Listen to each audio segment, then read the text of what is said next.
Hello ladies and gentlemen, CaptainShack here, and welcome to Dragon Age Inquisition, what we know and what we want. Now there's a lot that we know about this. There's not a lot of footage, so I apologize if there's a lot of repeat footage in this video, but there's a lot of information out there. So there's only 3 trailers, and then there's a bit of leaked footage that's out for the game right now, and I'm really thrilled though. There's a lot of information and a lot of cool features that Dragon Age Inquisition is gonna be getting right. Oh man. All right, so one thing right off the bat, Dragon Age 2, oh man, it wasn't the best game ever. I loved Dragon Age Origins. A lot of people love that. It's probably one of the better RPGs of the day, but Dragon Age 2 was this mess of repeat world spaces. Some of the character dialogue was okay. I only actually liked 1, maybe 2 characters. That's kind of stretching it. The combat was simplified to a third-person combat for the majority of the time. You couldn't do the RTS mode.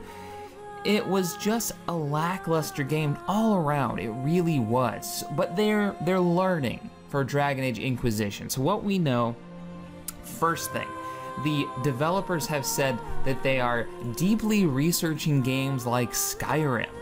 They're making the world open and huge, and from the footage, some of the leaked information from the screenshots, the world is massive.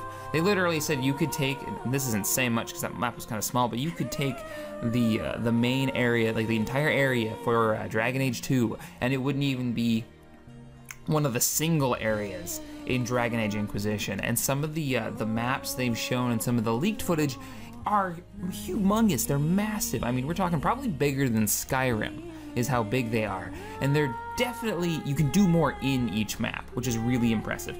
One of the lines that the developers have given out there is that this is a game of nations.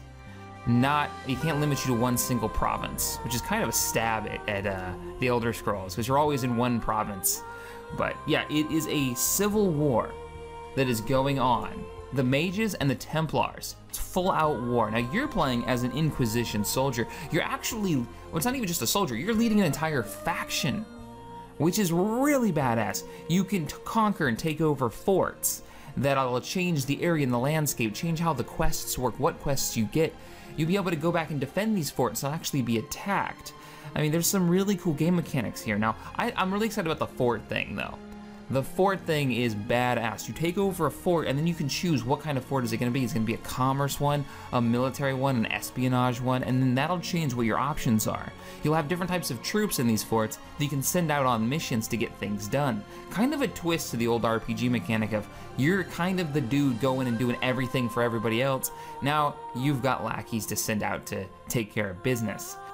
So part of the leaked footage is one of these forts outside the fort, just outside the fort, is under siege. There's a small village outside the fort, and it's under attack by the mages. Now, you as a leader of this faction are supposed to be leading from the front line, so the player character decides to go back and stop them.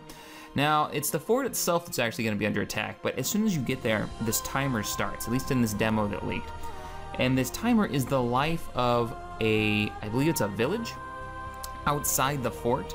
And you can make a decision. You've got some troops that are in between the fort and you in this village, and the troops, some of them are wounded. You can choose to have those troops join you and attack this group of mages that are burning this city down, this village down. Or you can rally them, bring them back to the fort and say, hey, you guys need to hold the fort. That is the most strategic option. That's the best option. Now in the game, the player decides to have the troops head back to the fort, gather up all their wounded, and just move. Now, what ends up happening is the village is burned to the ground. It is gone forever. There were quests, there were NPCs, there were characters in it.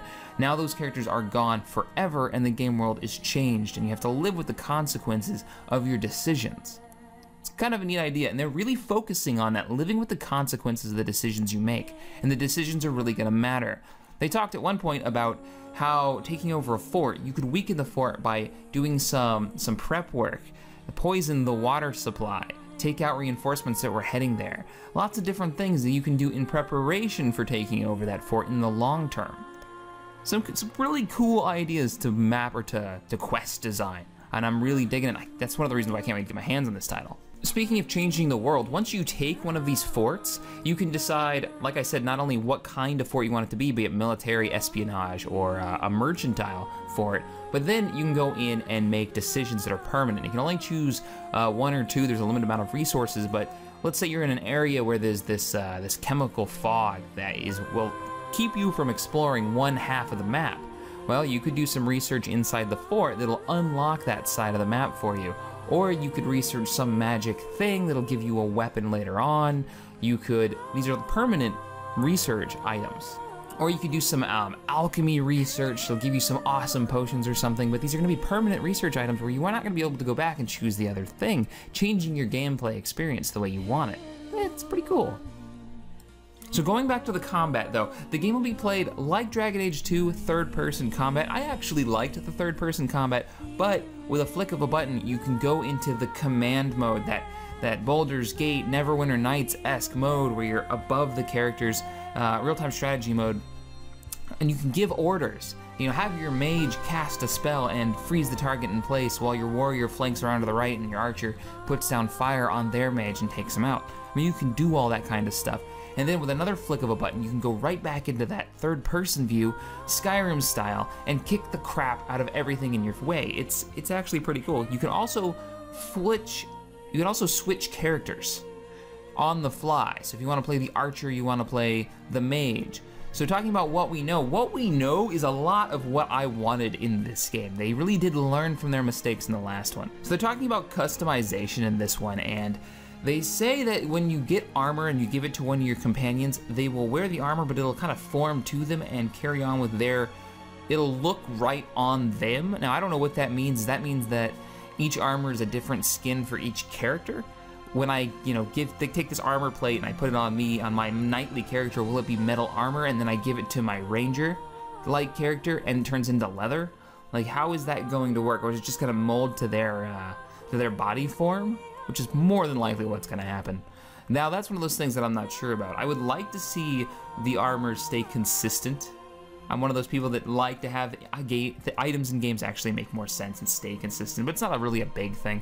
They've also talked about customizations, and you can color the armor in multiple layers of the armor for each character, making your team look pretty badass, and I'm definitely for that.